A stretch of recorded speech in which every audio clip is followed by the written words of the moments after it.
ইদানিং আইনশৃঙ্খলা পরিস্থিতির অবনতি লক্ষ্য করা যাচ্ছে। বিভিন্ন স্থানে ছিনতাই, ধর্ষণের খবর শোনা যাচ্ছে। এসব ঘটনা প্রতিরোধের উপায় কি? দেখুন, আমরা মব জাস্টিস বা আইন হাতে তুলে নিতে নিষেধ করি। আবার একই সময় প্রচুর পরিমাণ আইনশৃঙ্খলা পরিস্থিতি অবনতি দেখা যাচ্ছে। সাধারণ মানুষ ক্ষিপ্ত হয়ে এ ধরনের অপরাধে যারা জড়িত হচ্ছে তাদেরকে গণধোলাই দিচ্ছে, তাদেরকে পিটুনি দিচ্ছে। কোনো ক্ষেত্রে মানুষ মারা যাওয়ার ঘটনা ঘটছে। তো কি করা উচিত? প্রথম কথা হলো যে আইনের শাসন যখন দুর্বল থাকে তখনই এ ধরনের পরিস্থিতি তৈরি হয়। সাধারণ মানুষ আমি বলছি না যে তারা লেজ গুটিয়ে বা হাত পা গুটিয়ে তারা বসে থাকবে বাসায়। বরং এ ধরনের পরিস্থিতিতে সাধারণ মানুষ স্বপ্নজিত হয়ে বিভিন্ন এলাকায় অপরাধীদেরকে শনাক্ত করা, তাদেরকে ধরা, এটার জন্য তারা উদ্যোগ নিতে পারেন। বিশেষ করে মসজিদ ভিত্তিক উদ্যোগ হতে পারে যে মসজিদের এলাকাতে মুসল্লিরা নিজেরা ভাগ হয়ে পাহারাদারি করলেন দিনে রাতে।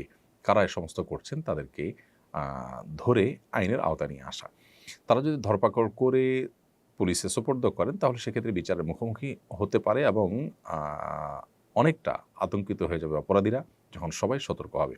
আমার মনে হয় এটা আশু সমাধান। আর স্থায়ী সমাধান তো সন্দেহাতীতভাবে আমাদের আইনের যে শাসন সেটাকে শক্তিশালী করা। একটা দেশ অস্থিতিশীল হলে আমরা সবাই ক্ষতিগ্রস্ত হব।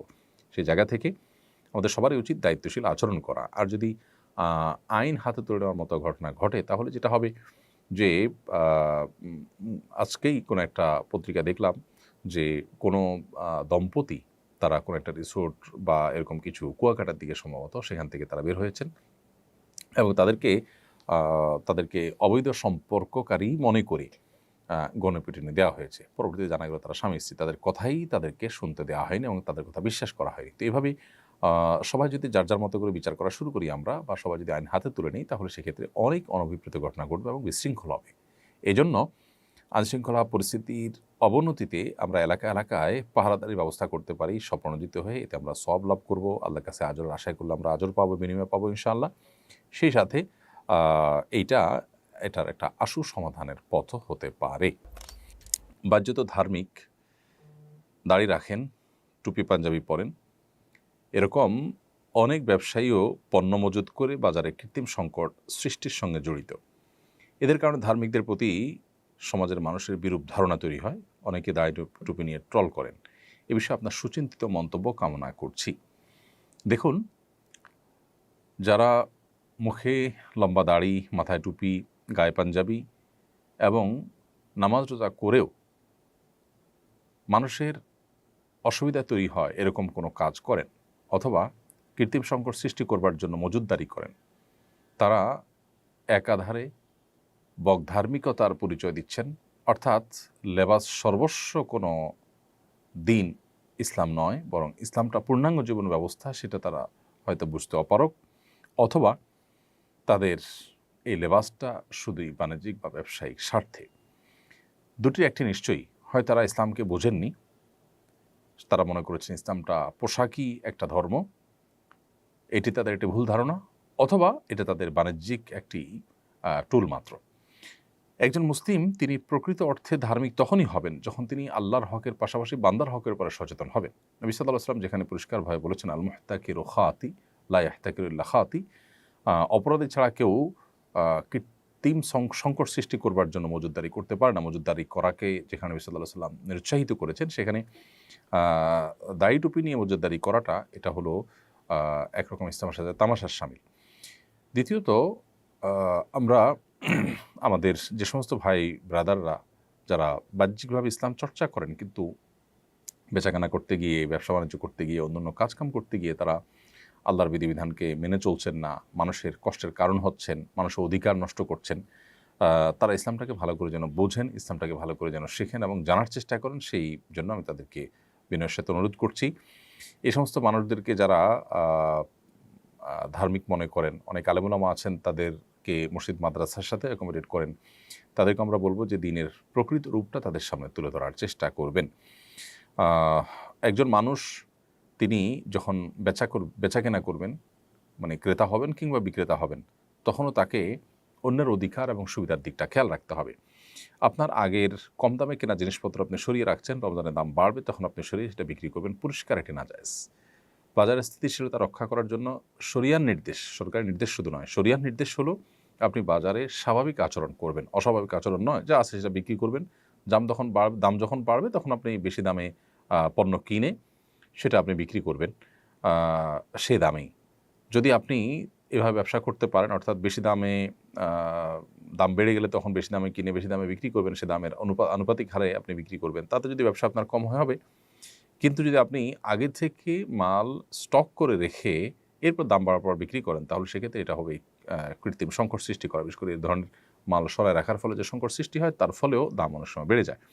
তো এর জন্য যত মানুষের কষ্ট হবে এবং অতিরিক্ত মুনাফা অর্জন করা হবে এখানে, সেটা অবশ্যই নাজায়েজ এবং গুনাহ হবে। নবী সাল্লাল্লাহু আলাইহি ওয়াসাল্লাম বলেছেন, সবচেয়ে উত্তম মানুষ হলো তারা যারা ক্রয়ের সময় এবং বিক্রয়ের সময় উভয় সময় মানুষের প্রতি সহমর্মিতা, আন্তরিকতা, অন্যের অধিকার এগুলোর উপর সচেতন থাকে। সামহান ইদা রাহিমাল্লাহু ইমরাআন সামহান ইদা বা সামহান ইদা ইশতারা। যখন সে বিক্রি করে তখনও সে আন্তরিক থাকে, বিনয়ী থাকে এবং অন্যের অধিকারের উপর সচেতন থাকে, এবং যখন ক্রেতা হয় তখনও সে একই রকমের মুড তার মধ্যে থাকে। অতএব দাড়ি টুপি নিয়েও যারা এই কাজগুলো করছেন তারা ইসলামকে সঠিকভাবে বুঝতে পারেনি বলে আমাদের ধারণা। আল্লাহ তাদেরকে হেদায়েত দান করুন, আমরা দোয়া করছি। তবে এর কারণে দাড়ি টুপি নিয়ে ট্রল করার কোনো কারণ নেই, কারণ বড় টাকার নোট সাধারণত জাল হয়, ছোট টাকার নোট জাল হয় না।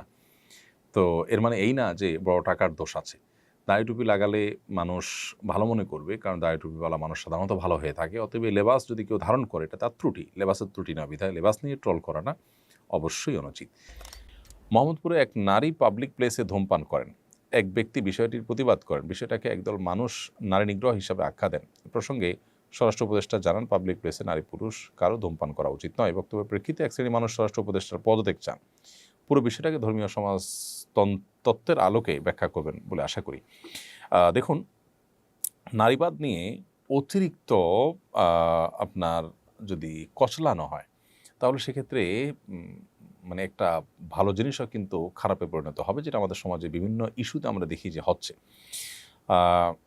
যেখানে একজন ধূমপায়ীকে প্রকাশ্যে ধূমপান করছেন, পাবলিক প্লেসে কেউ প্রকাশ্যে ধূমপান করলে সেটা তো ইটসেলফ একটা অপরাধ। দ্বিতীয়ত হলো, আপনি যখন রোজাদারদের আনাগোনা আছে এরকম জায়গায় ধূমপান করছেন, তাহলে একজন মানুষ তিনি পান আহার করবেন না, ধূমপান করতে চান না, তাহলে তার রোজার কী অবস্থা হবে? তাকে আপনি ক্ষতি করছেন। তো এই জায়গা থেকে এটা তো অন্যায় সন্দেহাতীতভাবে। মুসলিম প্রধান দেশে বা যে দেশে মানুষ এভাবে দিনের বেলায় কেউ কারোর সামনে পানাহার করে না, সেই কালচারটা এখানে প্রতিষ্ঠিত আছে, সেখানে আপনি এতটুকু শ্রদ্ধা যদি এখানকার ধার্মিক, এখানকার রোজাদারদের প্রতি না রাখেন, তাহলে সেক্ষেত্রে আপনি তো সমাজের মানুষের যে কালচার বা তাদের কৃষ্টি, তাদের যে ধর্ম, এটার প্রতি শ্রদ্ধাই প্রদর্শন করছেন না।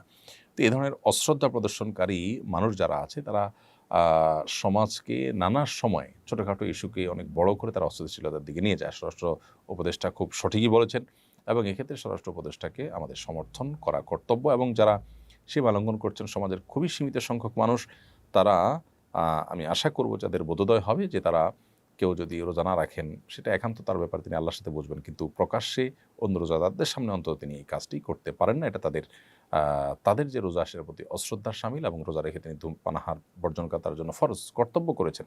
আপনি তার সেই কর্তব্যে বাধা দিচ্ছেন, কোন অবস্থাতে এটা গ্রহণযোগ্য হতে পারে না। আস-সুন্নাহ ফাউন্ডেশন, উম্মার স্বার্থে সুন্নাহর সাথে।